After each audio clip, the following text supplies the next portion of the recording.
Aroma kopi tubruk yang pekat dan sedikit getir menguar dari dapur, berbaur dengan wangi melati dari taman samping yang basah oleh sisa hujan sore tadi. Aku, Anindita, sedang berdiri di depan lemari pakaian kami yang menjulang tinggi, terbuat dari kayu jati solid yang diukir dengan detail rumit khas Jepara. Tanganku dengan cekatan melipat kemeja-kemeja Mas Bramantio, suamiku.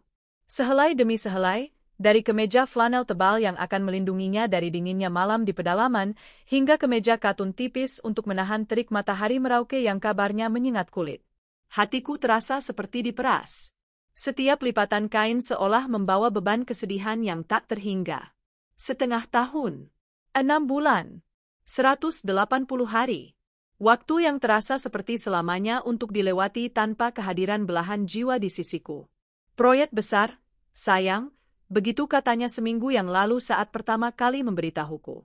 Matanya berbinar, penuh ambisi yang selalu kukagumi. Ini kesempatan sekali seumur hidup. Perusahaan membuka cabang baru di Merauke, dan aku dipercaya untuk memimpin langsung pembangunannya dari nol. Ini akan jadi lompatan besar untuk karir kita. Aku tersenyum, mencoba menelan gumpalan di tenggorokanku. Aku selalu menjadi pendukung terbesarnya. Sejak kami menikah 5 tahun lalu, kami adalah tim. Aku mengelola bisnis garmen warisan ayah yang sudah mapan, sementara Mas Bram membangun usaha kontraktornya sendiri dari bawah. Kami saling mengisi, saling mendukung. Keuangan kami pun terpisah namun saling melengkapi. Aku punya penghasilan sendiri, dia pun begitu. Jika salah satu membutuhkan, yang lain akan siap sedia membantu. Itulah komitmen kami. Namun, beberapa bulan terakhir, segalanya terasa sedikit berbeda. Mas Bram menjadi lebih sering mengeluh tentang keuangan. Proyek yang macet, pembayaran klien yang tertunda, biaya operasional yang membengkak. Alasan-alasan itu terdengar logis, dan aku tidak pernah menaruh curiga. Aku bahkan beberapa kali mentransfer sejumlah besar uang untuk menalangi biaya-biaya mendesak perusahaannya. Cinta membuatku buta, atau mungkin aku yang sengaja membutakan diri. Malam itu, saat aku menata kopernya, dia duduk di tepi ranjang, memijat pelipisnya dengan raut wajah yang lelah. "Nindi," panggilnya lembut. Aku menoleh, menghentikan aktivitasku sejenak. "Ya, Mas? Kamu tahu kan, membuka proyek baru di tempat terpencil seperti Merauke itu tidak mudah. Biayanya akan sangat besar di awal, dan perputaran uangnya mungkin tidak akan secepat di Jakarta," jelasnya panjang lebar. "Jadi, mungkin untuk beberapa bulan ke depan, aku akan jarang sekali bisa kirim uang. Bahkan mungkin aku akan butuh bantuan darimu lagi." Aku mengangguk pelan, kembali melanjutkan melipat celana panjangnya. "Aku mengerti, Mas. Jangan khawatirkan itu. Fokus saja pada pekerjaanmu. Untuk urusan di sini, biar aku yang urus. Bisnis ayah lebih dari cukup untuk menopang kita." Dia bangkit, memelukku dari belakang, dan meletakkan dagunya di bahuku. Napasnya yang hangat menerpa leherku. "Terima kasih, sayang. Kamu memang istri terbaik. Aku janji, setelah proyek ini berhasil, semua pengorbanan kita akan terbayar lunas. Kita akan punya segalanya." Aku memejamkan mata, mencoba meresapi pelukannya. Namun, ada sesuatu yang terasa janggal. Pelukan itu terasa hampa, kata-katanya terdengar seperti gema di ruangan kosong. Tapi aku menepis perasaan itu jauh-jauh. Mungkin aku hanya terlalu sedih karena akan ditinggal. Ya, pasti hanya itu. Keesokan harinya, pagi buta kami sudah berangkat menuju Bandara Soekarno-Hatta. Aku yang menyetir, karena Mas Bram bilang dia ingin menikmati saat-saat terakhir melihat Jakarta bersamaku. Sepanjang perjalanan, kami lebih banyak diam. Radio memutar lagu-lagu sendu yang seolah sengaja mengiris-iris hatiku. Aku melihat barang bawaannya. 2 koper super besar, 1 tas ransel gunung yang menggembung penuh, dan 1 tas travel jinjing. Banyak sekali untuk perjalanan bisnis, bahkan untuk 6 bulan sekalipun. "Mas, barangmu banyak sekali?"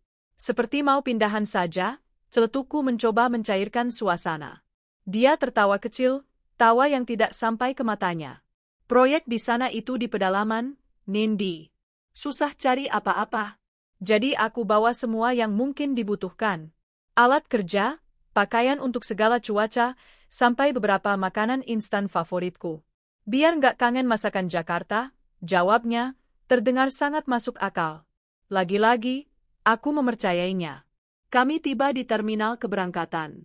Aku membantunya menurunkan barang-barang dari bagasi. Saat kami berjalan menuju counter check-in, mataku menangkap sosok yang sangat kukenal di kejauhan, dekat sebuah kedai kopi. Sosok wanita parubaya dengan gaya rambut disasak tinggi dan setelan blazer berwarna marun.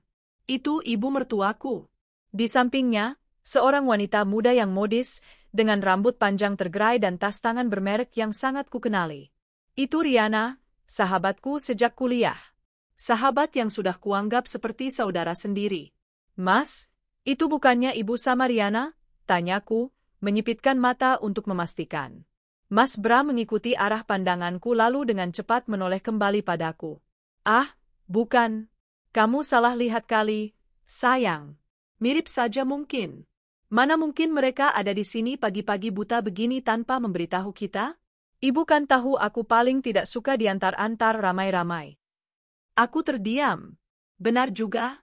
Ibu mertuaku memang tidak pernah menyukai gagasan mengantar kepergian di bandara, katanya terlalu mendramatisir. Dan Riana, semalam, dia baru saja mengirimiku pesan bahwa dia sedang tidak enak badan dan mungkin tidak bisa menemuiku selama beberapa hari. Mungkin aku memang salah lihat. Mataku mungkin sedang berhalusinasi karena kurang tidur dan terlalu banyak menangis semalam.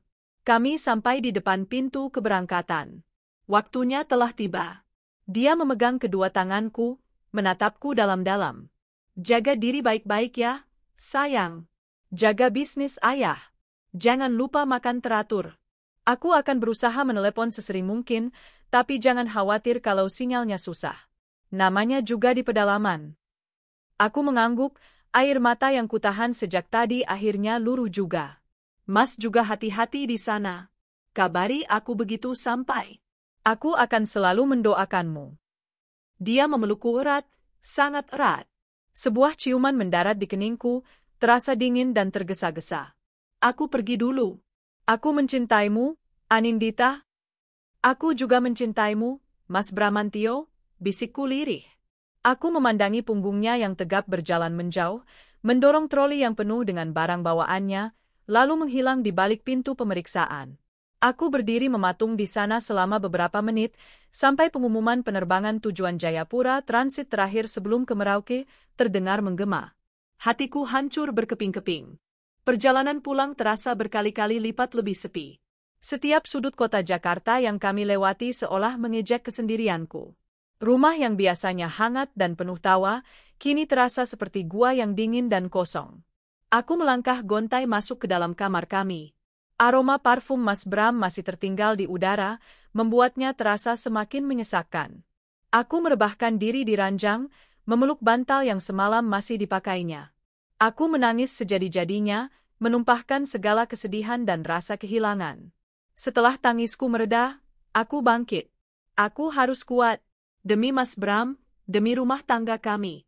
Aku mulai merapikan sisi ranjangnya yang sedikit berantakan. Beberapa lembar kertas tercecer di lantai dekat nakas. Mungkin terjatuh saat dia terburu-buru tadi pagi. Aku memungutnya, berniat membuangnya ke tempat sampah. Namun, sebuah kop surat dari Biro Perjalanan menarik perhatianku. Penasaran, aku membuka lipatan kertas itu. Mataku membelalak. Jantungku serasa berhenti berdetak. Ini bukan tiket atas nama Bramantio saja. Ini adalah 3 tiket elektronik untuk penerbangan yang sama, di hari yang sama. Penumpang 1, Bramantio Wicaksono. Penumpang 2, Riana Putri. Penumpang 3, Endang Setiowati. Riana, sahabatku. Dan Endang Setiowati, nama lengkap ibu mertuaku.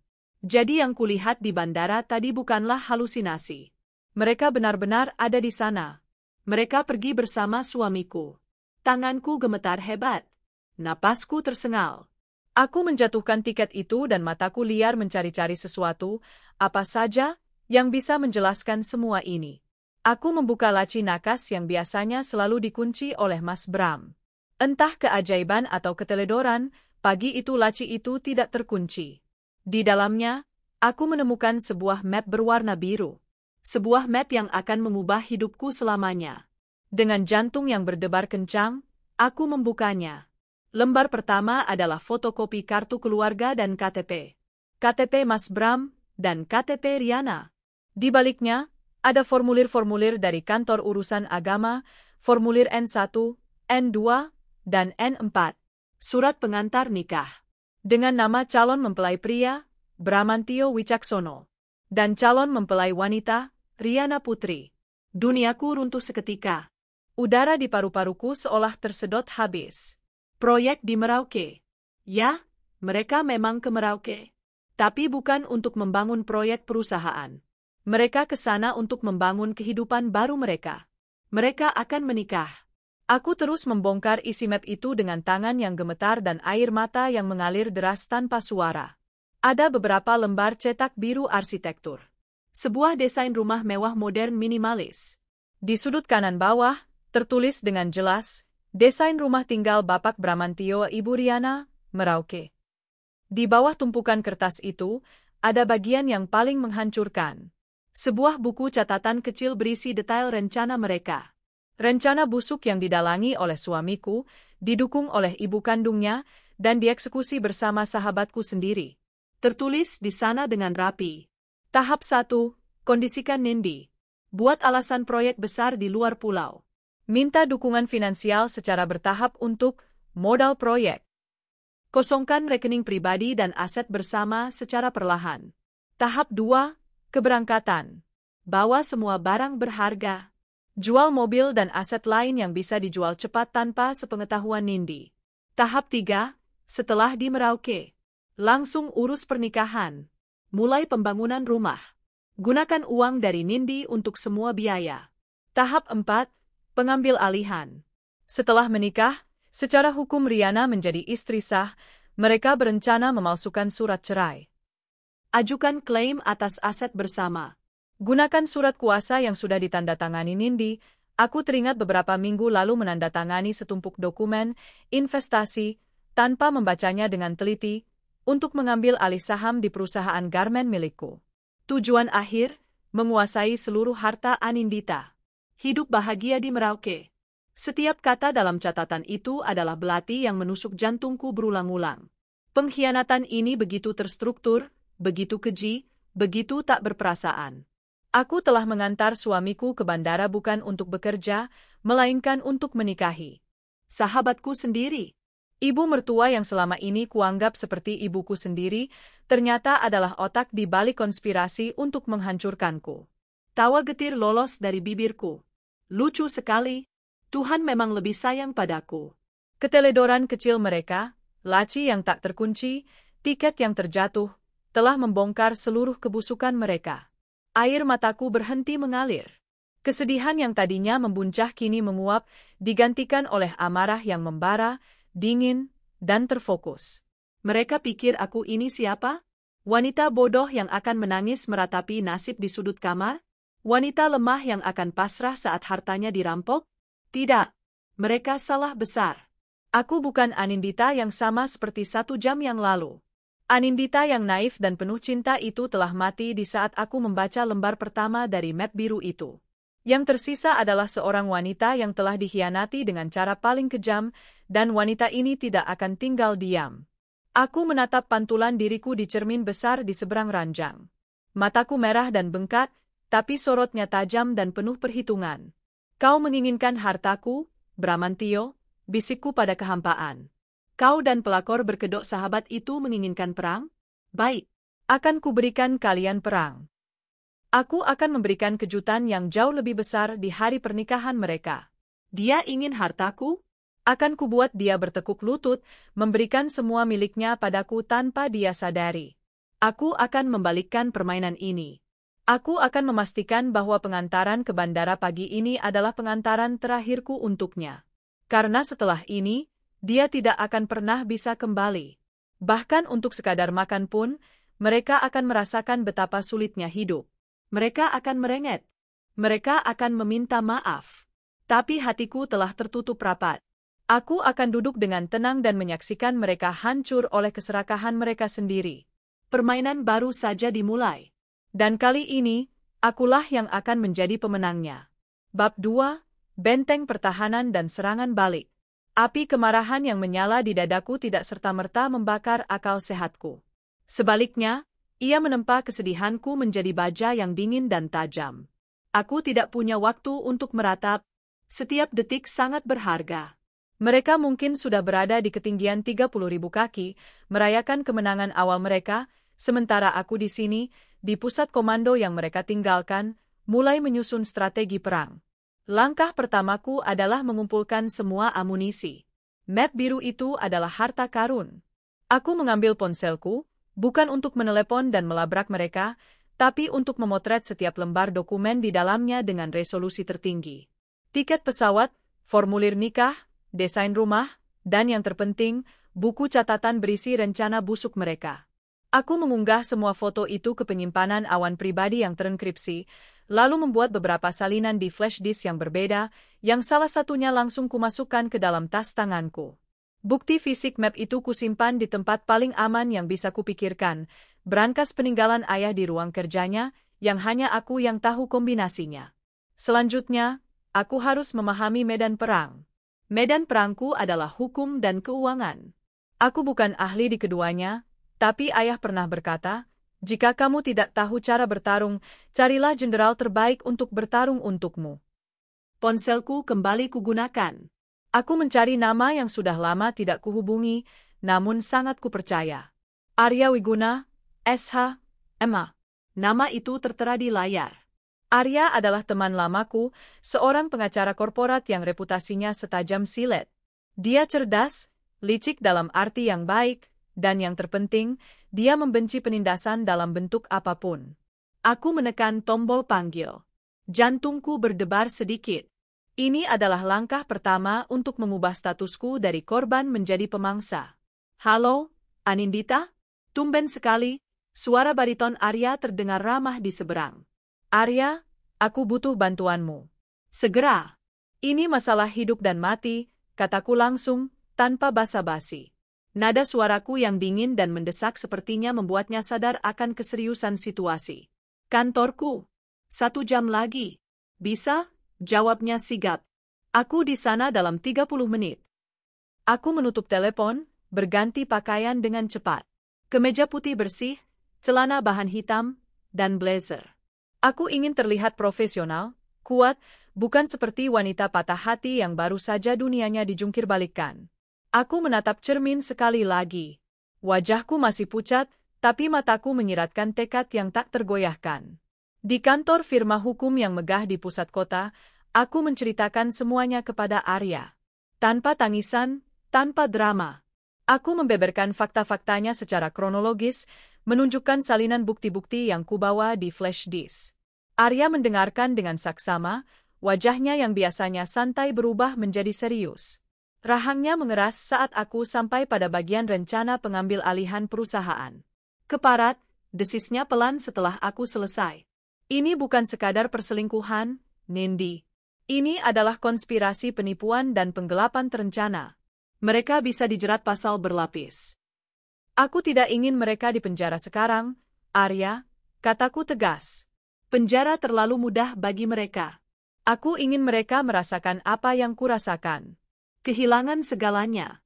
Aku ingin mereka jatuh miskin, sehina mungkin, setelah mereka mengira telah memenangkan segalanya.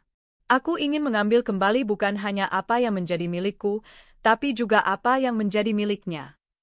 Arya menatapku lama, seolah mengukur kedalaman tekadku. Lalu, seulas senyum tipis yang dingin tersungging di bibirnya. Aku suka caramu berpikir. Balas dendam terbaik disajikan saat dingin. Oke, mari kita bedah posisi hukum dan keuanganmu. Selama 3 jam berikutnya, kami menyusun benteng pertahanan. Arya memanggil timnya, seorang ahli keuangan dan seorang spesialis hukum aset. Mereka bekerja cepat dan efisien. Pertama, aset pribadi dan warisan. Perusahaan garmen ini sepenuhnya atas namamu, warisan dari ayahmu. Bramantio tidak punya hak hukum atasnya, kecuali... Arya berhenti sejenak, menatapku tajam. Jika kau pernah memberinya surat kuasa atau menandatangani dokumen yang mengalihkan sebagian kepemilikan. Jantungku mencelos. Aku teringat setumpuk dokumen, investasi, yang kutandatangani beberapa minggu lalu. Dengan panik, aku menceritakannya pada Arya. Tenang, katanya. Kita harus segera membatalkan semua surat kuasa itu. Kita akan buat surat pembatalan resmi, kita daftarkan ke notaris, dan kita kirimkan tembusannya ke semua instansi terkait. BAN, OJK, Kemenkumham. Kita akan lumpuhkan semua aksesnya. Dia punya kuncinya, tapi kita akan ganti semua gembotnya sebelum dia sempat menggunakannya. Kedua, aset bersama. Rumah yang kami tempati, beberapa bidang tanah investasi, dan mobil. Statusnya harta gonogini. Tapi kita bisa mengajukan gugatan dengan bukti perselingkuhan dan niat jahatnya. Ini akan memperkuat posisimu di pengadilan untuk mendapatkan bagian yang lebih besar, atau bahkan seluruhnya sebagai ganti rugi, jelas Arya. Ketiga, dan ini adalah bagian terpenting dari serangan balikku, perusahaan kontraktor milik Mas Bram. Aku pernah beberapa kali mentransfer uang dalam jumlah besar untuk perusahaannya, kataku. Aku punya semua bukti transfernya. Mata Arya berbinar. Bagus, ini amunisi kita. Kita bisa mengklaim bahwa uang itu bukan pemberian cuma-cuma, melainkan pinjaman atau investasi.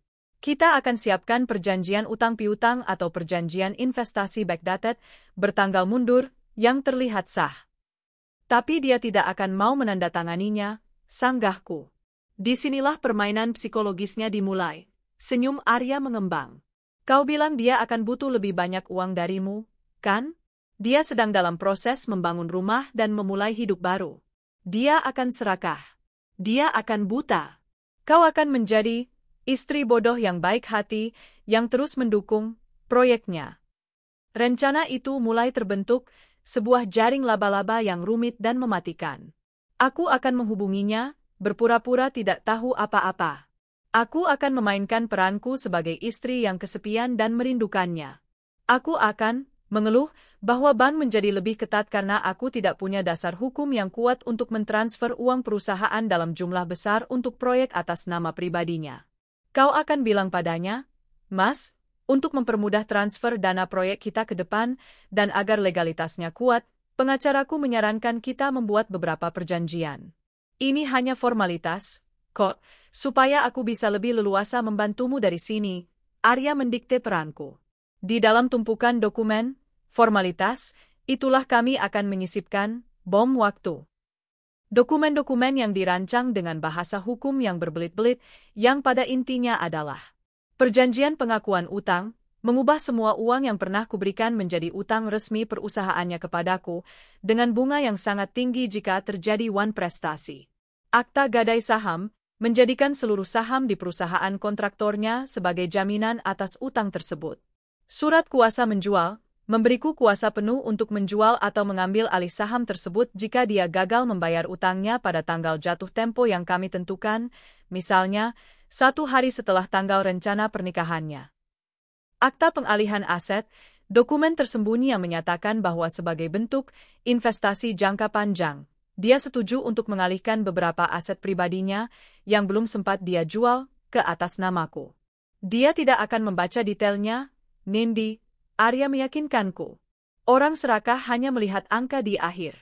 Dia akan melihat persetujuan transfer dana Rp miliar, dan langsung menandatangani apapun yang kau sodorkan. Kita akan mengirim kurir khusus ke Merauke untuk mengambil tanda tangannya dengan alasan urgensi. Aku mengangguk, merasakan adrenalin mengalir di pembuluh darahku. Rasa sakit itu masih ada, tetapi kini terbungkus oleh tujuan yang jelas. Setelah pertemuan dengan Arya, aku tidak langsung pulang. Aku pergi ke BAN. Dengan bantuan tim Arya yang sudah bergerak cepat, aku memblokir semua kartu kredit tambahan atas nama Mas Bram, membekukan sementara rekening bersama kami dengan alasan aktivitas mencurigakan, dan yang terpenting, aku memindahkan sebagian besar dana dari rekening pribadiku ke rekening baru di bank lain yang sama sekali tidak dia ketahui. Aku hanya menyisakan cukup uang di rekening lama untuk umpan yang akan kuberikan padanya nanti. Malam itu, aku kembali ke rumah yang terasa asing. Aku masuk ke ruang kerja ayah, duduk di kursinya yang besar dan empuk. Aku menatap foto ayah yang terpajang di meja. Beliau adalah seorang pengusaha yang tangguh namun baik hati. Hadapi masalahmu dengan kepala dingin dan hati yang kuat, Nindi, begitu pesannya dulu. Malam itu, aku tidak menangis. Aku justru membuka laptopku dan mulai bekerja. Aku memeriksa laporan keuangan perusahaan garmenku, menyusun strategi bisnis untuk kuartal berikutnya.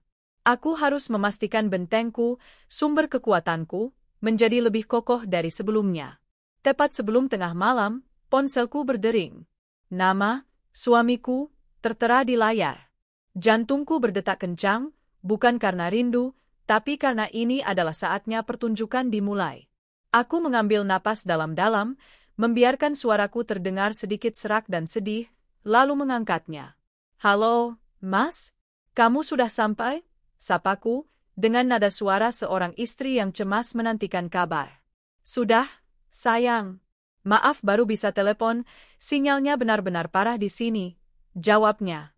Aku bisa mendengar suara samar musik dan tawa di latar belakang.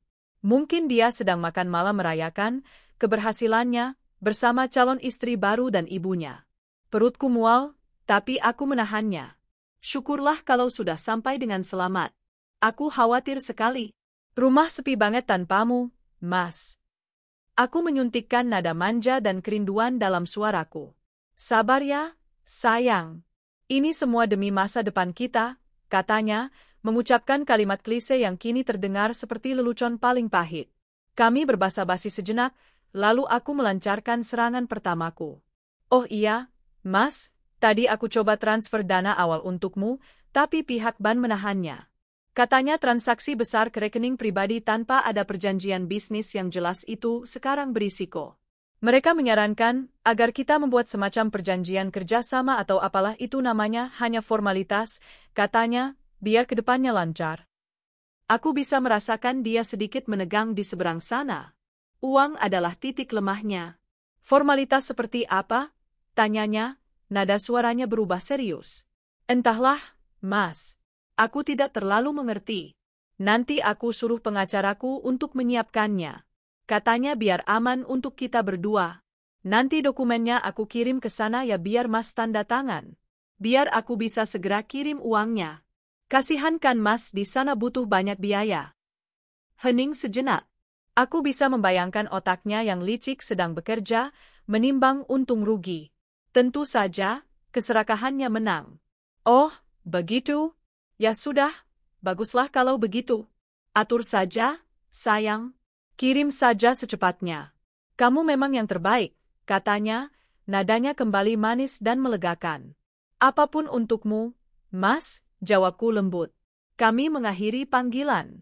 Aku meletakkan ponselku di meja. Tanganku sedikit gemetar, tapi bukan karena takut. Ini adalah getaran seorang pemburu yang telah berhasil memasang jerat pertamanya. Permainan telah dimulai. Dan bidak caturnya mulai bergerak sesuai keinginanku.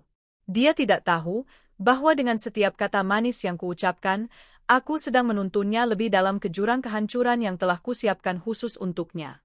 2 minggu berlalu sejak malam itu. 2 minggu yang paling intens dalam hidupku. Siang hari, aku adalah Anindita sang direktur, memimpin rapat dengan dewan direksi, menegosiasikan kontrak dengan pemasok dari luar negeri, dan meluncurkan lini produk baru. Aku menyibukkan diri dalam pekerjaan, bukan sebagai pelarian, melainkan sebagai penegasan.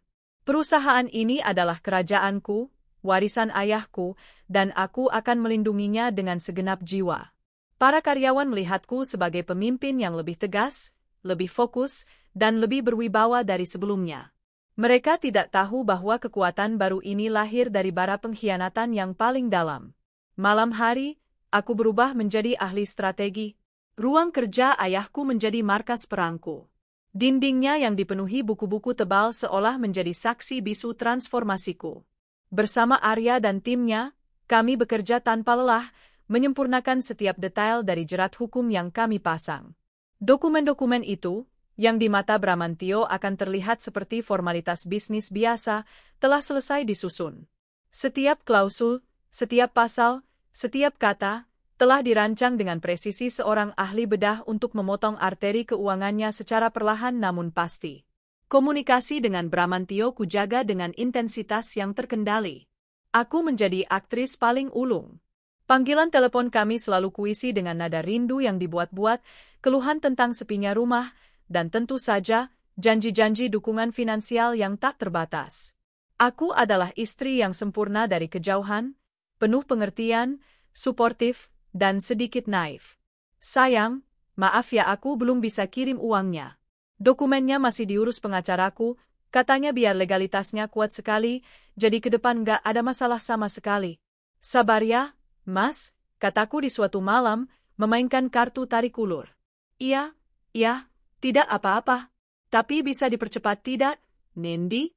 Kebutuhan di sini benar-benar mendesak. Pembayaran lahan, izin-izin, sewa alat berat, semuanya butuh uang muka, rengeknya dari seberang telepon. Aku bisa mendengar kepanikan dalam suaranya. Tentu saja dia panik. Dia sedang membiayai pernikahan, pembangunan rumah, dan gaya hidup mewah untuk dua wanita sekaligus dengan ekspektasi uang itu akan mengalir deras dari rekeningku. Pasti, Mas, pasti. Aku usahakan secepatnya. Pengacaraku janji lusa sudah beres kok. Nanti langsung aku kirim pakai kurir ekspres 1 hari sampai. Umpan itu berhasil ditelannya bulat-bulat. Dia tidak lagi bertanya detail tentang isi dokumen itu. Fokusnya hanya satu, uang. Keserakahannya telah membutakan logikanya. Sementara itu, di belakang layar, aku tidak hanya diam. Aku menyewa seorang penyelidik swasta terbaik di Jakarta, Pak Harso, seorang pensiunan intelijen yang memiliki jaringan luas di seluruh Indonesia, termasuk di ujung timur Papua. Tugasku untuknya sederhana. Saya mau laporan lengkap tentang aktivitas Bramantio Wicaksono, Riana Putri, dan Endang Setiowati di Merauke. Foto, video, jadwal harian, semua transaksi keuangan yang bisa dilacak. Saya ingin tahu segalanya. Laporan dari Pak Harso mulai masuk setiap hari, dikirim melalui aplikasi pesan terenkripsi. Isinya lebih menyakitkan dari yang kubayangkan, namun sekaligus menjadi bahan bakar yang membuat api pembalasanku terus berkobar. Aku melihat foto-foto mereka bertiga sedang tertawa bahagia di sebuah restoran seafood mewah. Foto Riana yang sedang memamerkan cincin tunangan di jarinya, dengan Bramantio tersenyum bangga di sampingnya. Foto ibu mertuaku yang sedang mengawasi para pekerja di lokasi pembangunan rumah impian mereka. Mereka terlihat seperti keluarga bahagia yang sedang membangun masa depan cerah. Keluarga yang dibangun di atas kebohongan, pengkhianatan, dan rencananya, di atas reruntuhan hidupku. Setiap foto yang kulihat, setiap laporan yang kubaca, mengikis habis sisa-sisa perasaan cinta yang mungkin masih ada untuk Bramantio. Yang tersisa hanyalah perhitungan dingin. Laporan paling krusial datang seminggu sebelum dokumen dikirim. Pak Harso berhasil mendapatkan informasi tanggal pernikahan mereka. Mereka akan menikah 3 minggu lagi, di sebuah resort pinggir pantai yang disewa khusus untuk acara tersebut.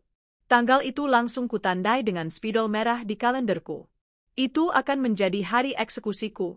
Tanggal jatuh tempo utang Bramantio dalam perjanjian kami ditetapkan tepat 1 hari setelah tanggal pernikahan itu. Akhirnya, hari pengiriman dokumen pun tiba. Sebuah kotak kayu elegan berisi setumpuk kertas tebal kusiapkan. Di lapisan paling atas, aku meletakkan ringkasan yang sengaja dibuat sederhana oleh tim Arya. Isinya hanya poin-poin manis, persetujuan pendanaan proyek Merauke tahap I, perjanjian kerjasama investasi jangka panjang, lengkap dengan angka-angka fantastis yang akan membuatnya silau. Di bawahnya, terselip puluhan lembar dokumen dengan bahasa hukum yang jelimet. Di sanalah jerat-jerat sesungguhnya tersembunyi, akta pengakuan utang, gadai saham, surat kuasa menjual, semua yang telah kami siapkan. Untuk membuatnya semakin meyakinkan, aku mentransfer uang sebesar 100 juta rupiah ke rekeningnya tepat di hari kurir berangkat. Aku mengiriminya pesan. Mas, dokumennya sudah jalan ya. Ini aku kirim sedikit dulu buat pegangan, biar mas nggak kesulitan di sana. Sisanya yang jumlah besar akan langsung cair begitu dokumen yang sudah ditandatangani sampai kembali di tanganku. I love you. Itu adalah manuver psikologis yang brilian dari Arya. Uang 100 juta itu adalah bukti, niat baikku, sekaligus pancingan agar dia semakin tidak sabar untuk menandatangani dokumen dan mendapatkan sisanya. Aku melacak perjalanan kurir itu setiap jam. Dari Jakarta, transit di Makassar, lalu terbang ke Jayapura, dan akhirnya mendarat di Merauke. Tepat 24 jam setelah berangkat, aku mendapat notifikasi bahwa paket telah diterima oleh Bramantio Wicaksono. Sekarang, yang bisa kulakukan hanyalah menunggu. Ini adalah bagian yang paling menegangkan. Apakah dia akan cukup bodoh dan serakah untuk menandatanganinya tanpa membaca? Ataukah dia akan curiga dan meminta pengacara di sana untuk memeriksanya? Selama 2 hari, aku nyaris tidak bisa tidur. Setiap dering telepon membuatku terlonjak. Aku terus menyibukkan diri. Aku bahkan mulai merencanakan renovasi total untuk rumah kami. Aku menghubungi desainer interior, meminta mereka membuat konsep baru yang lebih modern, feminin, dan sama sekali tidak menyisakan jejak Bramantio di dalamnya. Aku harus membersihkan hidupku secara harfiah dan kiasan. Pada hari ketiga, sebuah telepon masuk dari nomor yang tidak dikenal. Selamat siang, Ibu Anindita. Saya Budi dari Jasa Kurir. Ingin menginformasikan bahwa dokumen dari Bapak Bramantio di Merauke sudah kami terima dan sedang dalam perjalanan kembali ke Jakarta. Estimasi tiba besok siang. Napas yang kutahan selama 3 hari akhirnya terlepas dalam satu hembusan lega. Dia menandatanganinya. Jerat sutra itu telah melilit lehernya, dan dia sendiri yang mengencangkannya. Keesokan siangnya, kotak kayu itu kembali ke tanganku. Aku membukanya dengan tangan yang mantap. Di sana, di setiap halaman yang membutuhkan tanda tangan, tertera dengan jelas goresan tinta yang sangat kukenal. Tanda tangan Bramantio Wicaksono. Dia bahkan membubuhkan meterai di tempat yang seharusnya. Sempurna. Aku segera membawa dokumen itu ke kantor Arya. Dia memeriksanya satu persatu dengan teliti. Setelah selesai, dia menatapku, dan untuk pertama kalinya, dia tersenyum lebar. Selamat, Bu Anindita, katanya dengan nada penuh kemenangan. Secara hukum, Anda sekarang adalah pemilik mayoritas saham perusahaan kontraktor suami Anda. Anda adalah kreditur tunggalnya dengan jaminan seluruh asetnya. Dia baru saja menyerahkan lehernya secara sukarela ke dalam genggaman Anda. Aku tidak tersenyum. Aku hanya merasakan gelombang kelegaan yang dingin. Ini bukan tentang kemenangan. Ini tentang keadilan. Langkah selanjutnya adalah mentransfer uang, umpan, yang sesungguhnya.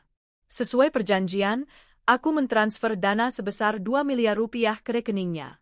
Jumlah yang cukup besar untuk membuatnya merasa menang, cukup untuk membiayai pernikahan mewahnya, dan cukup untuk membuatnya semakin terbuai dalam rasa aman.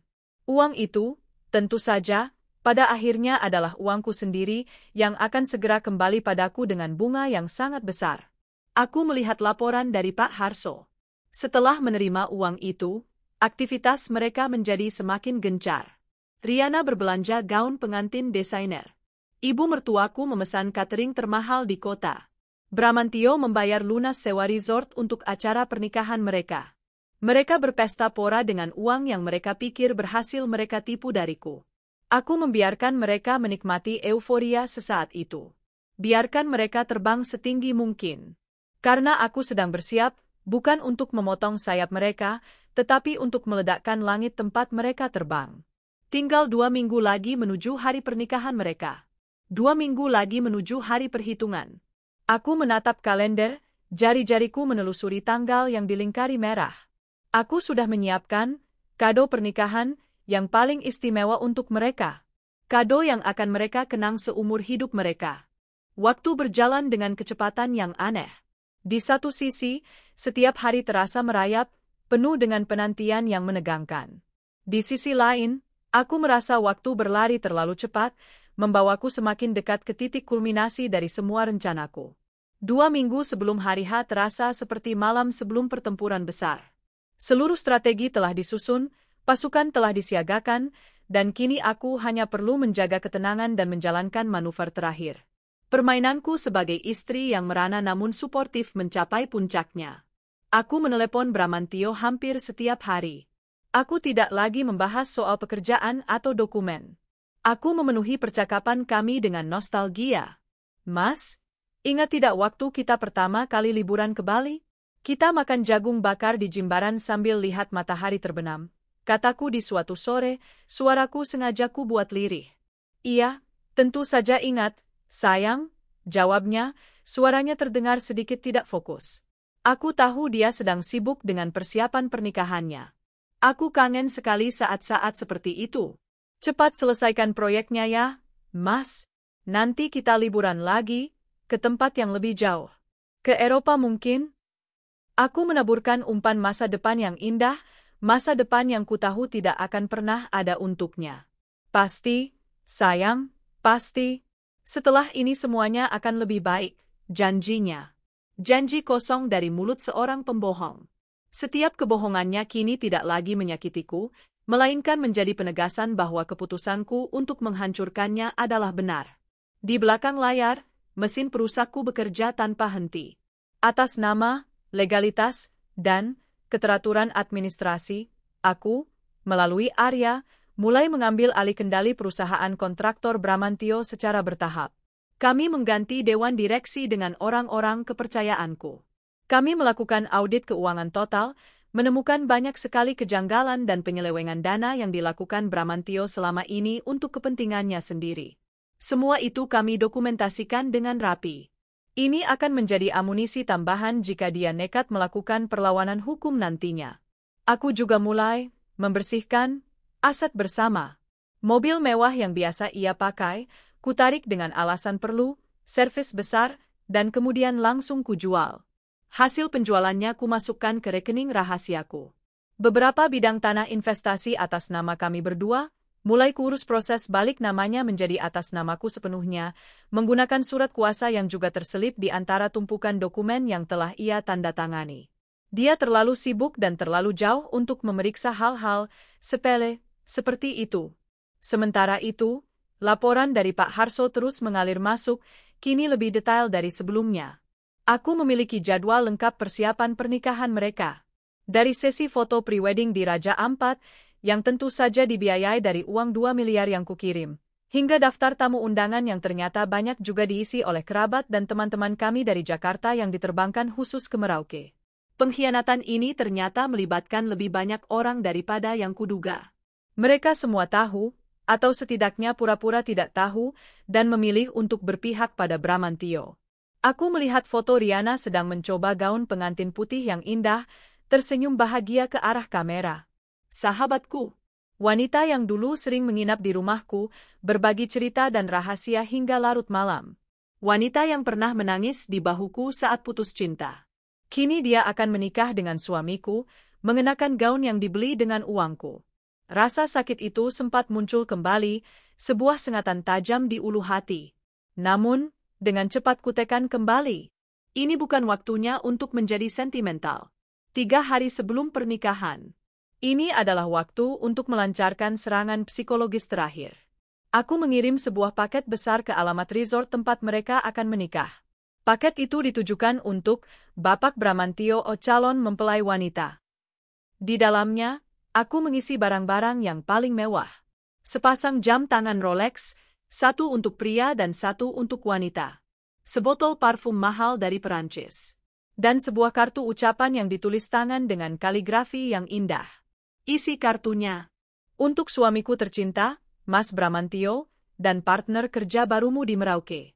Mas, aku tahu proyek ini sangat berat dan menyita seluruh waktumu. Aku ingin mengirimkan sedikit hadiah untukmu dan rekan kerjamu di sana sebagai bentuk dukunganku. Anggap saja ini sebagai bonus atas kerja keras kalian dalam memulai proyek besar ini. Aku tidak sabar menantimu pulang dan mendengar semua cerita suksesmu. Selalu mencintaimu, istrimu, Anindita. Aku sengaja menggunakan kata partner kerja dan rekan kerja. Aku ingin mereka merasakan sedikit tusukan keraguan. Aku ingin Bramantio bertanya-tanya, apakah Anindita tahu sesuatu? Aku ingin Riana merasa tidak nyaman, disebut hanya sebagai rekan kerja, padahal ia akan segera menjadi istri.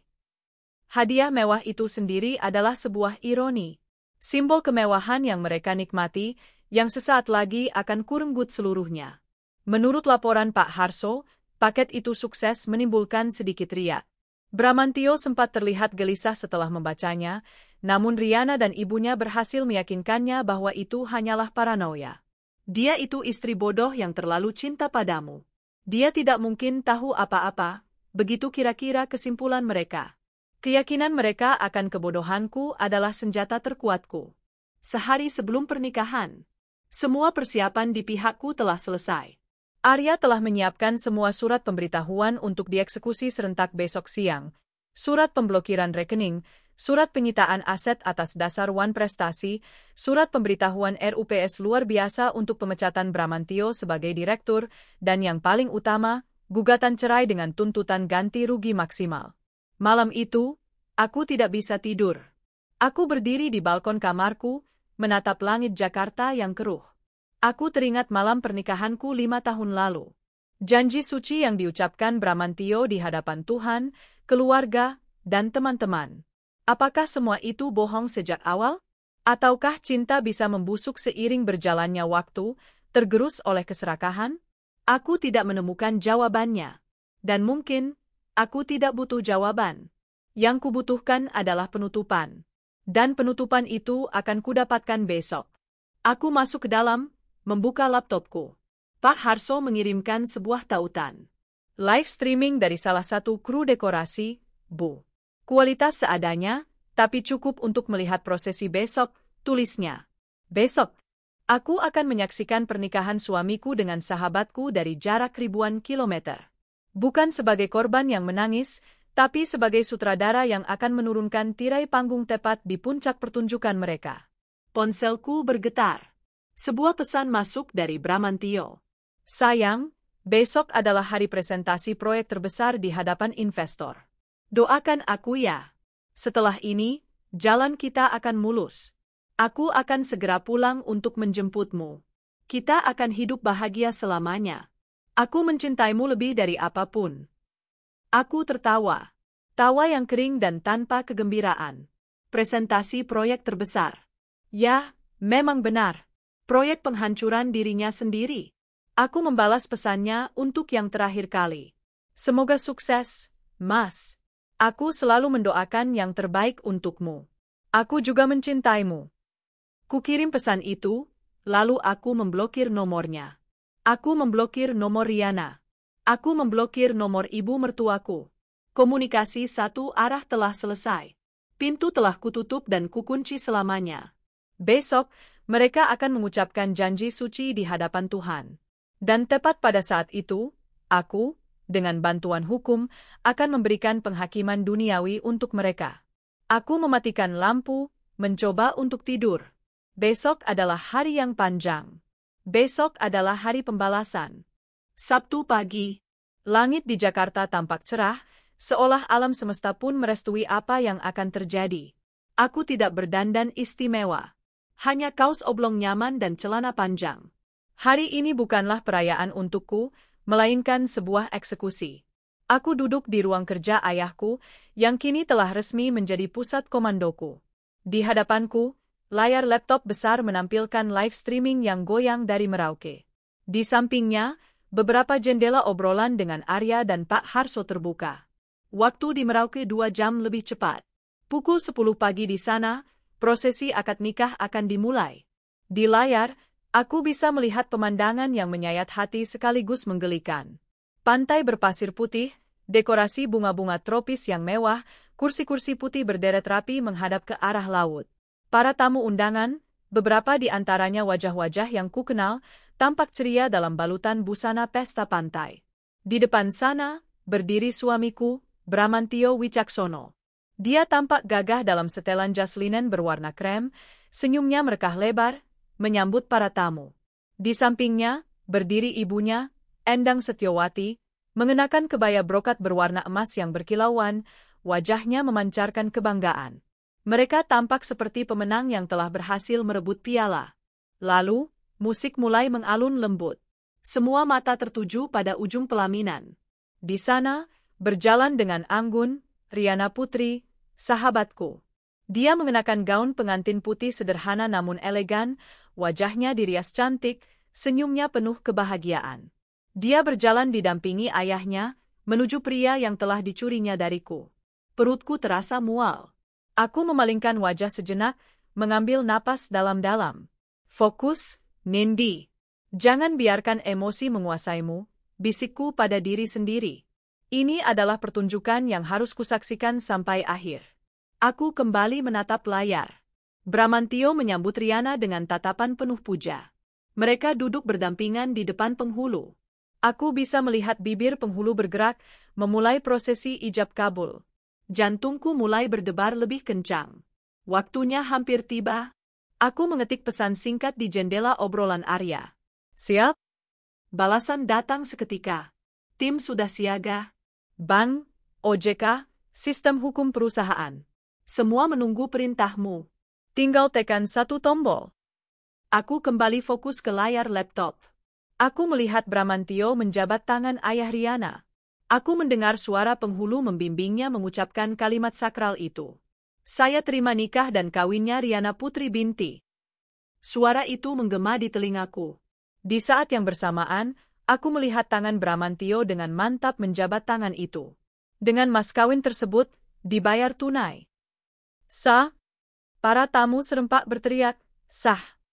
Bramantio tersenyum lega, mencium kening Riana yang kini telah resmi menjadi istri barunya. Mereka berdua mengangkat buku nikah mereka, berpose untuk para fotografer. Momen kebahagiaan puncak mereka. Dan di saat itulah, di tengah riuh tepuk tangan dan blitz kamera, aku mengetik satu kata di jendela obrolan Arya. Eksekusi. Seketika, di ribuan kilometer jauhnya, serangkaian tindakan terjadi secara serempak. Tim Arya mengirimkan perintah elektronik ke semua bank terkait. Seluruh rekening pribadi Bramantio, rekening perusahaan yang masih bisa ia akses, dan semua kartu kreditnya diblokir total dengan alasan penyelidikan fraud. Surat pemberitahuan pengalihan saham dan penyitaan aset atas nama Anindita dikirimkan secara digital ke Otoritas Jasa Keuangan. Notifikasi RUPS luar biasa dengan agenda tunggal pemecatan Bramantio Wicaksono dikirim ke seluruh jajaran direksi dan komisaris perusahaannya. Gugatan cerai dan tuntutan ganti rugi dariku secara resmi didaftarkan di Pengadilan Agama. Semua terjadi dalam rentang waktu kurang dari 5 menit. Langkah terakhir adalah dariku. Aku membuka draft email yang sudah kusiapkan sejak semalam. Email itu ditujukan ke alamat email pribadi Bramantio, Riana, dan ibunya. Subjeknya kubuat sederhana, kado pernikahanmu. Lampirannya berisi semua bukti yang kumiliki. Pindaian semua dokumen yang telah ia tanda tangani, pengakuan utang, gadai saham, surat kuasa menjual. Pindaian surat dari pengacara yang menyatakan pengambil alihan perusahaan dan penyitaan asetnya telah sah secara hukum. Pindaian surat pendaftaran gugatan cerai. Dan yang paling menyakitkan, puluhan foto hasil kerja Pak Harso. Foto-foto perselingkuhan mereka, persiapan pernikahan, bahkan foto close-up Riana yang sedang memamerkan cincinnya. Isi emailnya singkat saja. Selamat atas pernikahan kalian.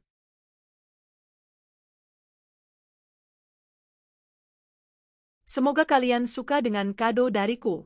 Anggap saja ini pelunasan untuk semua kebohongan dan pengkhianatan kalian. Proyek kalian di Merauke sudah selesai. Sayangnya, hasilnya tidak seperti yang kalian harapkan. Perusahaanmu sekarang milikku. Asetmu sekarang milikku. Rumah yang sedang kalian bangun itu, berdiri di atas tanah yang pembayarannya akan segera dibatalkan karena sumber dananya ilegal. Nikmatilah sisa pesta kalian. Karena setelah hari ini, bahkan untuk membeli sebungkus nasi pun, kalian harus berpikir 2 kali. Jangan coba-coba menghubungiku. Pengantaranku ke bandara hari itu adalah yang terakhir kalinya. Anindita. Dengan tangan yang mantap, aku menekan tombol kirim. Aku kembali menatap layar live streaming. Pesta pernikahan sedang dimulai. Para tamu mulai menyantap hidangan, musik mulai menghentak. Bramantio dan Riana sedang berjalan di antara para tamu, menerima ucapan selamat. Bramantio terlihat mengeluarkan ponselnya, mungkin karena merasakan getaran notifikasi. Aku menahan napas. Aku melihatnya membuka ponsel, wajahnya yang tadinya ceria berubah pias. Senyumnya lenyap seketika. Matanya membelalak, menatap layar ponselnya dengan ekspresi tidak percaya. Dia mengusap layar itu beberapa kali, seolah berharap apa yang dilihatnya akan berubah. Riana, yang melihat perubahan ekspresi suaminya, mendekat dan bertanya.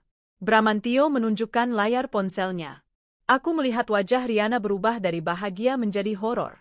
Dia menutup mulutnya dengan kedua tangan. Buku nikah yang dipegangnya terjatuh ke atas pasir. Kepanikan mulai menjalari mereka. Bramantio terlihat mencoba menelepon seseorang, mungkin Ban, mungkin pengacaranya, mungkin aku. Wajahnya semakin frustrasi saat panggilannya tidak tersambung atau ditolak. Dia mencoba membuka aplikasi mobile banking, aku bisa membayangkannya, dan menemukan saldonya nol besar dengan status rekening diblokir. Para tamu mulai menyadari ada yang tidak beres. Musik yang tadinya riang kini terasa seperti latar belakang yang ironis bagi drama yang mulai terungkap. Ibu mertuaku mendekati mereka, dan setelah melihat apa yang terjadi, wajahnya menjadi pucat pasi. Dia hampir pingsan jika tidak ditahan oleh beberapa kerabat. Puncak dari kekacauan itu terjadi saat manajer dari pihak resort dan wedding organizer mendekati Bramantio. Aku tidak bisa mendengar percakapan mereka, tapi aku bisa menebatnya. Mereka pasti menagih sisa pembayaran. Aku melihat Bramantio mencoba mengeluarkan kartu kreditnya, memberikannya kepada manajer itu. Beberapa saat kemudian, manajer itu kembali, menggelengkan kepala. Kartu ditolak. Dia mencoba kartu lain. Ditolak lagi. Semua kartunya tidak berguna. Pesta yang tadinya meriah kini berubah menjadi arena penghakiman. Para tamu mulai berbisik-bisik. Bramantio, Riana, dan ibunya kini berdiri di tengah-tengah surga yang mereka ciptakan, yang dalam sekejap berubah menjadi neraka. Dihina, dipermalukan, dan bangkrut total di hari pernikahan mereka sendiri. Aku terus menonton, tanpa ekspresi. Tidak ada rasa puas yang meluap-luap, hanya ada rasa kelegaan yang dingin dan hampa. Sebuah babak dalam hidupku telah kututup dengan cara yang paling tegas. Aku mematikan laptop. Pertunjukan telah selesai.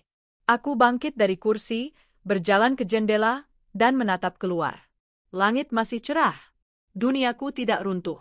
Justru, aku baru saja membangunnya kembali di atas fondasi yang lebih kuat, fondasi yang kubangun sendiri. Bramantio, Riana, dan ibunya kini terdampar di pulau impian mereka, tanpa uang, tanpa kekuasaan, tanpa masa depan. Mereka telah mendapatkan apa yang mereka tabur. Dan aku bebas. Efek dari bom yang kujatuhkan di hari pernikahan mereka tidak langsung berhenti. Gema ledakannya terus berlanjut, menciptakan gelombang kehancuran yang menyapu bersih sisa-sisa kehidupan mewah yang baru saja mereka mulai.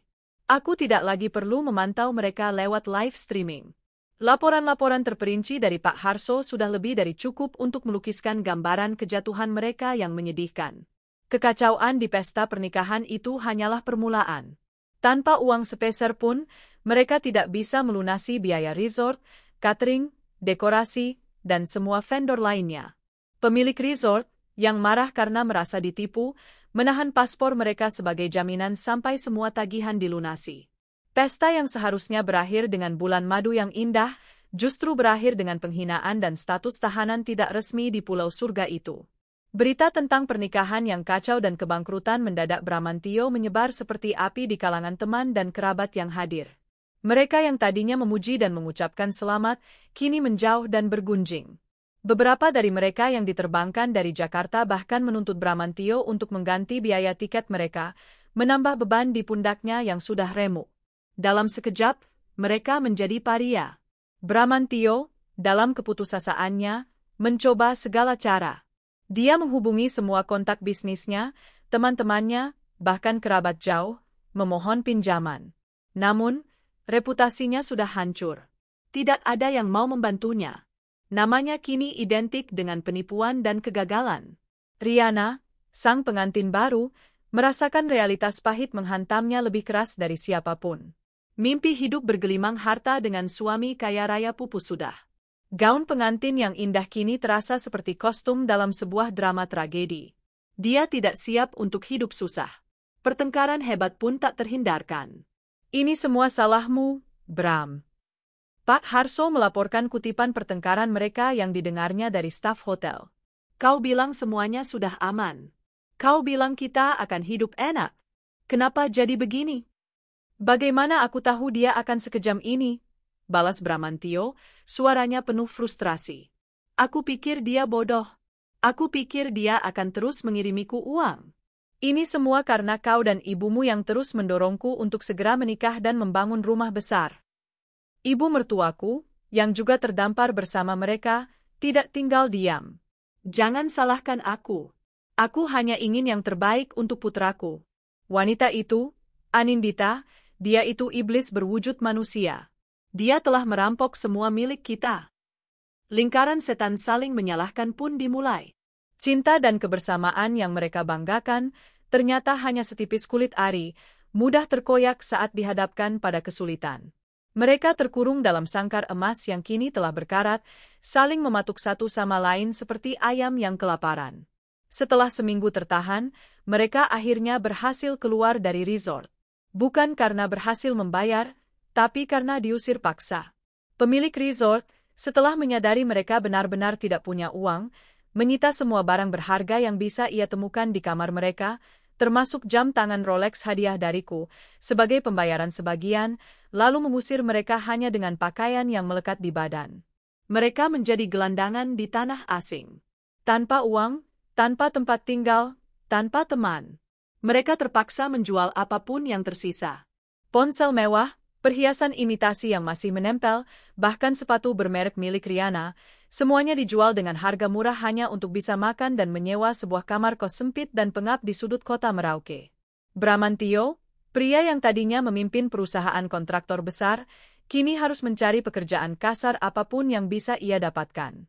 Dia menjadi kuli angkut di pasar, wajahnya yang dulu bersih kini legam terbakar matahari, tangannya yang dulu biasa memegang pulpen mahal kini kapalan dan kotor.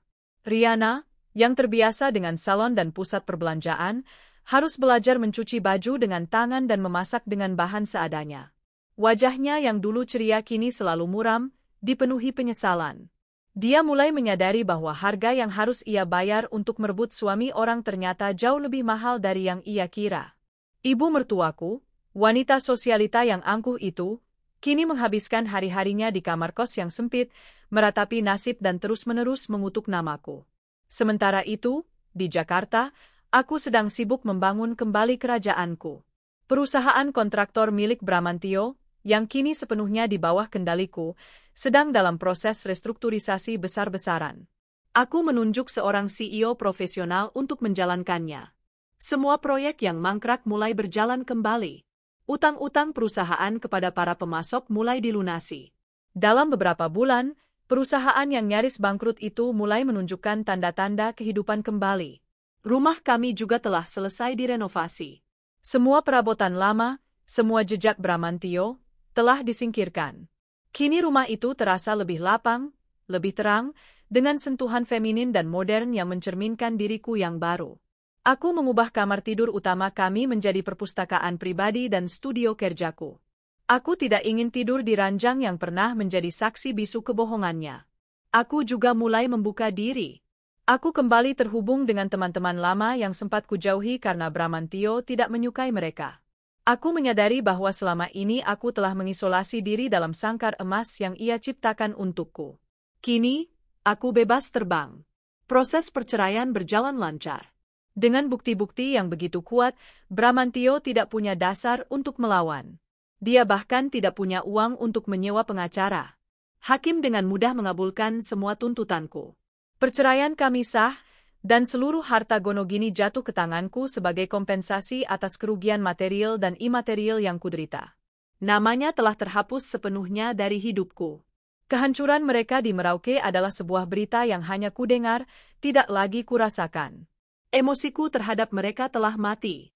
Tidak ada lagi benci, tidak ada lagi amarah. Yang ada hanyalah ketidakpedulian. Mereka adalah orang asing yang pernah secara tidak sengaja masuk ke dalam hidupku dan telah membayar mahal untuk kesalahan mereka. Kisah mereka telah selesai dalam bukuku. Beberapa bulan berlalu. Musim telah berganti. Kehidupan di Jakarta berjalan seperti biasa, namun bagiku, segalanya terasa baru. Aku menemukan ritme baru dalam hidupku. Pagi hari diisi dengan kesibukan pekerjaan, sore hari dengan olahraga atau bertemu teman, dan malam hari dengan ketenangan membaca buku di perpustakaan baruku. Aku merasa utuh, kuat, dan damai. Nama Bramantio dan Riana nyaris tidak pernah lagi terlintas di benakku. Mereka telah menjadi hantu dari masa lalu yang jauh. Hingga suatu malam, saat aku sedang memeriksa email-email pekerjaan yang masuk, sebuah notifikasi pesan dari media sosial muncul. Pesan dari akun yang tidak kukenal, dengan foto profil kosong. Rasa penasaran membuatku membukanya. Isinya adalah sebuah paragraf panjang yang ditulis dengan gaya bahasa yang putus asa. Nendi, ini aku, Bram. Aku tahu kau mungkin tidak akan pernah mau membaca pesan ini. Aku tahu aku tidak pantas untuk dimaafkan. Tapi aku mohon, berikan aku kesempatan untuk bicara. Hidup kami di sini sangat sulit, Nendi. Lebih sulit dari yang bisa kau bayangkan. Kami kelaparan. Kami tidak punya apa-apa lagi. Aku melakukan kesalahan terbesar dalam hidupku. Aku dibutakan oleh keserakahan dan hasutan. Aku mohon, Nendi, tolong kami. Bukan untukku, tapi setidaknya untuk ibuku. Dia sudah tua dan sakit-sakitan. Aku hanya minta sedikit belas kasihanmu. Pinjamkan aku uang, sedikit saja, untuk kami bisa pulang ke Jawa. Aku akan membayarnya, aku bersumpah. Aku akan bekerja seumur hidupku untuk membayarnya. Aku mohon, Nendi. Aku membaca pesan itu tanpa ekspresi. Tidak ada setitik pun rasa iba di hatiku. Aku hanya merasakan kehampaan. Pria yang dulu begitu gagah dan berkuasa, kini merengek seperti pengemis dari balik akun palsu. Aku tidak membalasnya. Aku hanya membaca, lalu menghapus pesan itu, dan memblokir akun tersebut. Bagiku, itu hanyalah spam, sampah digital yang tidak berarti. Namun, teror itu tidak berhenti di sana. Mereka rupanya berhasil mendapatkan nomorku yang baru dari entah siapa. Beberapa hari kemudian, sebuah pesan WhatsApp masuk dari nomor tak dikenal. Kali ini dari Riana. Mbak Nendi, ini Riana. Aku tahu aku adalah orang yang paling tidak pantas untuk menghubungimu. Tidak ada kata maaf yang cukup untuk menebus dosaku padamu, Mbak. Aku telah menghancurkan kepercayaanmu, merebut suamimu, dan menyakitimu dengan cara yang paling kejam. Sekarang aku menerima karmanya. Setiap hari di sini adalah neraka. Mas Bram sudah bukan orang yang sama lagi, dia kasar dan pemarah. Ibunya selalu menyalahkanku. Aku tidak tahan lagi, Mbak. Aku menyesal. Aku sangat menyesal. Tolong maafkan aku. Aku tidak minta apa-apa, aku hanya ingin kau tahu bahwa aku benar-benar menyesal. Pesan ini sedikit berbeda. Ada nada penyesalan yang tulus di dalamnya. Aku sempat terdiam sejenak. Aku teringat Riana yang dulu, sahabatku yang ceria dan baik hati. Kemana perginya gadis itu? Apakah dia benar-benar jahat, atau hanya tersesat karena iming-iming kemewahan? Namun, penyesalan tidak bisa mengembalikan apa yang telah hilang. Penyesalan tidak bisa menyembuhkan luka yang telah mereka torehkan. Maaf adalah kata yang mudah diucapkan, tapi sulit untuk diberikan ketika pengkhianatan begitu dalam. Aku kembali menghapus pesan itu tanpa membalas. Puncaknya adalah saat aku menerima telepon dari nomor tak dikenal. Biasanya aku tidak akan mengangkatnya, tapi entah kenapa hari itu jariku bergerak menekan tombol hijau. Halo? Sapaku? Anindita, ini ibu. Suara itu. Suara ibu mertuaku. Terdengar serak, lemah, dan bergetar. Sangat berbeda dari suaranya yang biasanya lantang dan penuh perintah. Maafkan ibu, enduk. Ibu salah. Ibu telah dibutakan oleh keinginan untuk melihat Bram sukses dengan cara apapun. Ibu yang mendorongnya, ibu yang mendukung rencananya. Ibu yang meracuninya dengan keserakahan. Sekarang kami dihukum. Bram kerja jadi kuli, Riana sudah pergi, kabur entah kemana seminggu yang lalu. Tinggal ibu sendiri di sini sama Bram. Kami makan seadanya. Ibu sakit, enduk, mungkin umur ibu tidak lama lagi. Ibu hanya ingin minta maaf langsung padamu sebelum meninggal. Maafkan ibu, Anindita. Suara tangis pecah di seberang telepon. Untuk pertama kalinya, hatiku sedikit terenyuh. Dia adalah seorang ibu yang salah jalan dalam mencintai putranya. Namun, rasa iba sesaat itu dengan cepat dikalahkan oleh ingatan akan perannya sebagai salah satu arsitek utama kehancuranku. Dia bukan hanya mendukung, dia adalah konspirator. Aku menarik napas panjang. Aku harus mengakhiri ini semua, sekali dan untuk selamanya. Ibu, kataku, suaraku tenang dan dingin. Saya sudah mendengar semuanya. Penyesalan ibu, permintaan maaf ibu, ratapan ibu. Tapi semua itu tidak ada artinya lagi bagi saya. Pintu maaf dari saya sudah tertutup rapat sejak hari saya mengantar putra ibu ke bandara. Tapi, Endo? Tidak ada tapi, Bu, potongku tegas. Kalian telah memilih jalan hidup kalian sendiri. Sekarang, nikmatilah konsekuensinya. Jangan pernah hubungi saya lagi. Anggap saja Anindita yang dulu ibu kenal sudah mati.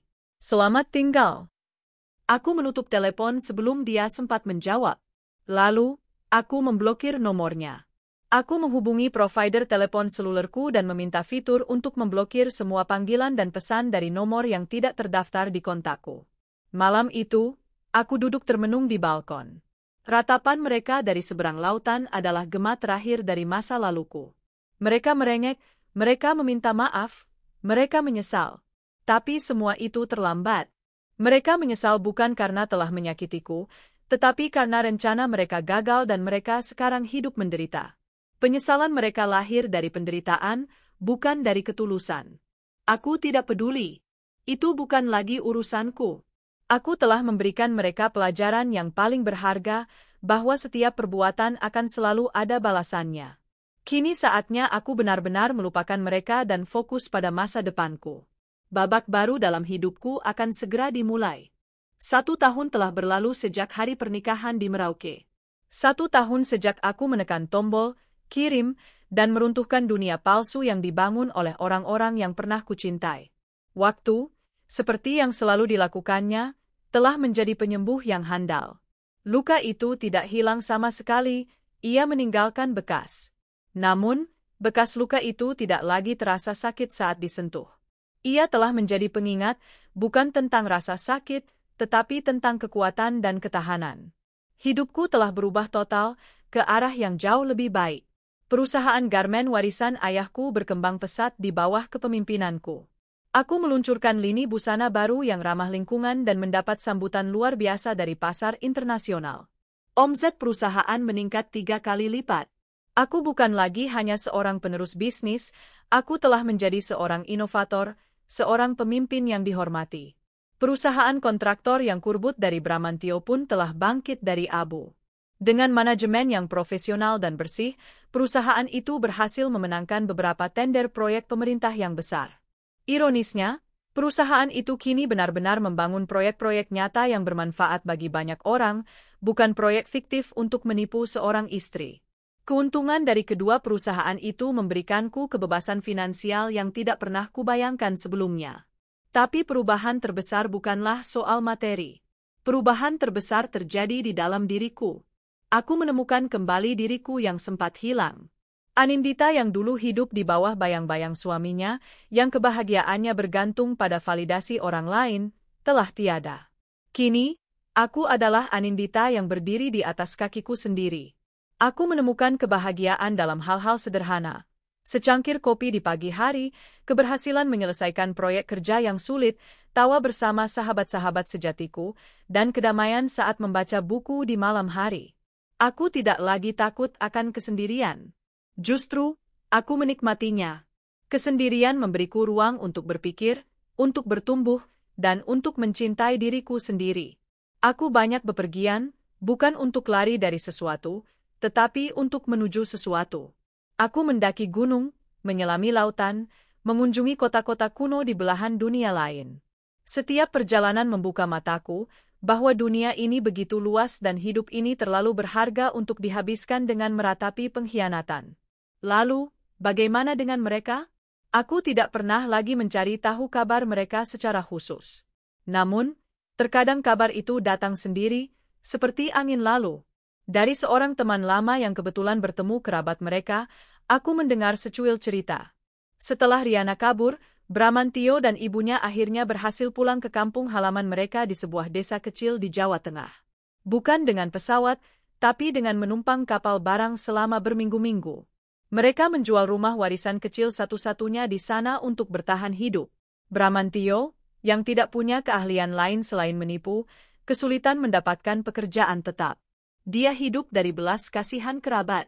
Ibunya, yang kesehatannya terus menurun karena stres dan gizi buruk, akhirnya meninggal dunia beberapa bulan setelah mereka kembali.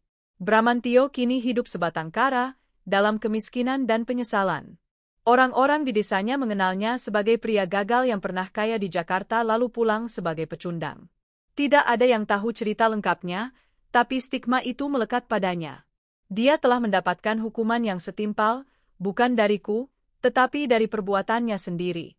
Dia kehilangan segalanya, harta, istri, ibu, dan yang terpenting, harga dirinya. Aku tidak merasakan apa-apa saat mendengar kabar itu. Tidak ada kepuasan, tidak ada dendam, tidak ada pula kasihan.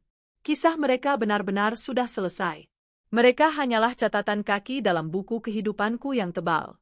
Suatu sore, aku sedang duduk di sebuah kafe di pinggir pantai Bali, tempat yang sama di mana dulu aku dan Bramantio pernah memadu kasih.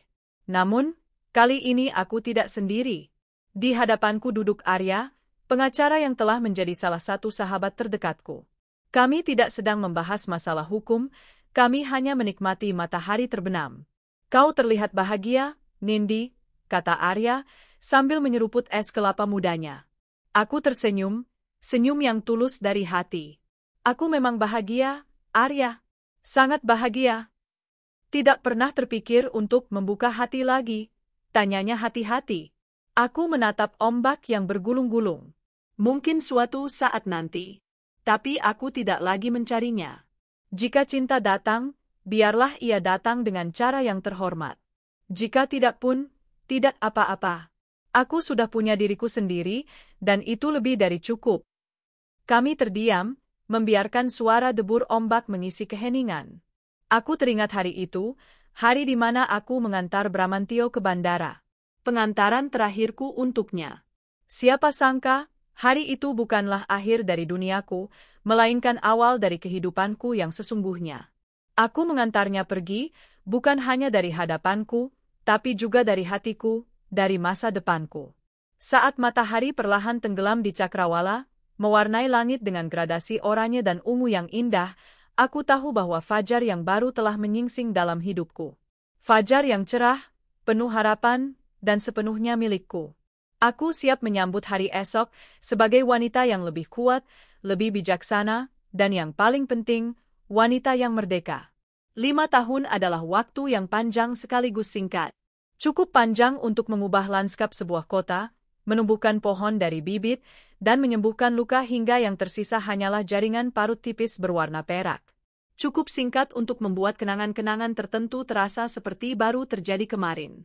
Bagiku, Anindita, 5 tahun ini adalah era pencerahan, sebuah renaissance pribadi yang kubangun di atas puing-puing pengkhianatan.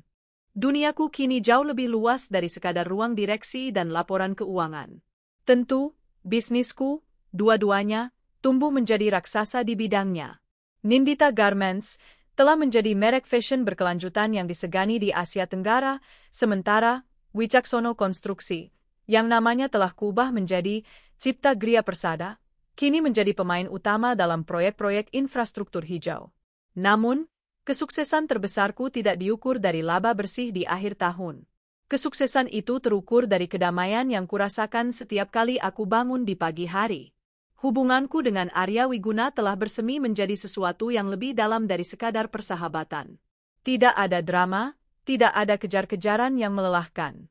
Hubungan kami tumbuh secara organik, berakar pada saling menghormati, percakapan intelektual yang merangsang, dan dukungan yang tulus. Dia tidak pernah mencoba menyelamatkanku karena dia tahu aku tidak butuh diselamatkan. Dia hanya berjalan di sisiku, menjadi partner dalam arti yang sesungguhnya. Kami belum menikah, tidak terburu-buru. Kami menikmati setiap fase hubungan kami, membangun fondasi yang kokoh, sesuatu yang tidak pernah kumiliki sebelumnya. Salah satu pilar baru dalam hidupku adalah Yayasan Pelita Anindita, sebuah organisasi nirlaba yang kufokuskan pada pendidikan dan pemberdayaan perempuan di daerah-daerah terpencil. Inilah yang membawaku ke sebuah kabupaten kecil di pesisir selatan Jawa Tengah, sebuah tempat yang namanya pun baru kudengar beberapa bulan lalu. Yayasan kami sedang menyelesaikan proyek pembangunan sebuah perpustakaan digital dan pusat pelatihan keterampilan untuk para ibu rumah tangga di sana. Aku berjalan di area proyek yang berdebu. Panas matahari terasa menyengat, tapi hatiku sejuk. Di hadapanku, sebuah bangunan modern namun asri dengan konsep ramah lingkungan hampir rampung. Para pekerja bangunan, dengan helm kuning dan rompi oranye mereka, bergerak dengan ritme yang teratur. Aku tersenyum pada mandor proyek yang menyambutku, lalu mulai berkeliling untuk meninjau kemajuan pembangunan. Aku berhenti sejenak di dekat tumpukan batako, mengamati detail pengerjaan dinding yang sedang diaci. Beberapa tukang bekerja tidak jauh dariku, mengaduk semen dan mengangkut material. Saat itulah mataku secara tidak sengaja bertemu pandang dengan salah satu dari mereka. Dia sedang mengangkat karung semen, tubuhnya kurus kering, kulitnya legam terbakar matahari. Rambutnya yang mulai menipis dan memutih tertutup topi usang. Wajahnya tirus, dengan garis-garis kelelahan yang terukir dalam. Tapi matanya, aku mengenali mata itu. Mata yang dulu pernah menatapku dengan penuh cinta, lalu dengan penuh kebohongan. Dunia seolah berhenti berputar selama beberapa detik. Dia adalah Bramantio. Dia terlihat 10, bahkan 15 tahun lebih tua dari usianya. Pria gagah dengan setelan mahal dan jam tangan mewah itu telah lenyap tanpa jejak. Yang berdiri di hadapanku adalah seorang kuli bangunan yang ringkih, dengan tatapan mata yang kosong dan kalah. Reaksinya saat melihatku adalah sesuatu yang tidak akan pernah kulupakan. Karung semen yang dipegangnya terjatuh, menciptakan kepulan debu di sekitar kakinya. Matanya membelalak ngeri, seolah baru saja melihat hantu. Bibirnya terbuka, tetapi tidak ada suara yang keluar. Ada campuran rasa malu, takut, kaget, dan kehancuran total dalam tatapannya. Aku hanya berdiri di sana, menatapnya balik. Tidak ada amarah yang tersulut. Tidak ada rasa iba yang muncul. Tidak ada gelombang kemenangan yang memuaskan. Yang kurasakan hanyalah kehampaan. Seolah aku sedang melihat orang asing yang wajahnya samar-samar kukenali dari sebuah foto lama. Dia begitu tidak signifikan, begitu kecil di hadapan bangunan besar yang sedang kubangun untuk membantu orang lain. Ironi itu begitu menusuk. Pria yang pernah mencoba meruntuhkan duniaku, kini menjadi pekerja rendahan dalam proyek amalku. Aku bahkan tidak perlu mengatakan apa-apa. Tatapanku yang tenang dan mantap sudah cukup menjadi penghakiman terakhir baginya. Dia tidak sanggup menahannya. Dia tersentak, berbalik badan dengan canggung, lalu lari terbirit-birit menjauhi area proyek, meninggalkan teman-temannya yang menatapnya dengan heran. Dia lari seperti seorang buronan, lari dari masa lalunya yang menjelma dalam wujud diriku, sponsor dari tempatnya mencari sesuap nasi. Mandor proyek mendekatiku dengan raut wajah bingung. Maaf, Bu Anindita. Ada masalah? Si Bram itu memang kadang-kadang aneh orangnya. Aku menggeleng pelan, seulas senyum tipis terukir di bibirku. Tidak ada masalah, Pak. Sama sekali tidak ada. Mari, kita lanjutkan. Saya ingin melihat bagian atapnya. Aku melanjutkan tur inspeksiku seolah tidak terjadi apa-apa. Karena memang, bagi duniaku, tidak ada apapun yang terjadi. Sebuah gema dari masa lalu baru saja terdengar, sangat lirih, lalu menghilang di telan angin. Sore itu, Arya menyusulku dari Jakarta. Kami duduk di beranda sebuah penginapan sederhana yang menghadap ke sawah yang menghijau. Aku menceritakan pertemuanku dengan Bramantio, bukan sebagai sebuah drama, tetapi lebih sebagai sebuah anekdot yang ganjil. Arya menggenggam tanganku. Bagaimana perasaanmu setelah melihatnya? Tanyanya lembut, matanya menatapku dengan cermat, mencari sisa-sisa luka. Aku membalas genggamannya, menatap hamparan padi yang bergoyang ditiup angin senja. Jujur, aku tidak tahu harus merasakan apa, aku mengaku. Aku mengira akan ada rasa puas, atau mungkin sedikit kasihan. Tapi ternyata tidak ada. Rasanya seperti menutup halaman terakhir dari sebuah buku yang sudah lama selesai kubaca. Aku sudah tahu akhir ceritanya, jadi tidak ada lagi yang mengejutkan. Dia hanya ada di sana. Bagian dari masa lalu yang sudah tidak punya kekuatan apapun lagi untuk menyentuh masa kiniku. Aku menoleh padanya, senyumku mengembang. Kemenangan yang sesungguhnya ternyata bukan saat melihatnya hancur, Arya. Kemenangan sesungguhnya adalah saat aku melihatnya, dan aku tidak merasakan apa-apa lagi. Arya tersenyum bangga. Itu artinya kau sudah benar-benar sembuh. Dan bebas. Matahari terbenam di ufuk barat, membiaskan cahaya keemasan pada pucuk-pucuk padi. Suara jangkrik mulai terdengar, mengiringi senja yang turun dengan damai. Di kejauhan, Aku bisa melihat siluet perpustakaan yang sedang kubangun, sebuah monumen harapan di tengah pedesaan. Pengantaran terakhirku ke bandara 5 tahun lalu memang benar-benar menjadi akhir dari segalanya baginya.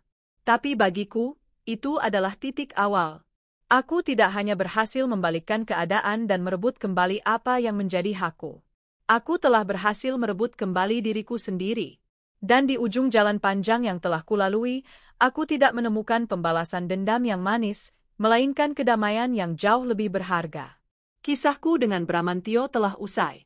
Kini, saatnya menulis bab-bab baru dalam hidupku, dengan halaman-halaman putih yang terbentang luas di hadapanku, siap untuk diisi dengan cerita tentang cinta yang tulus, kesuksesan yang bermakna, dan kebahagiaan yang kubangun dengan tanganku sendiri.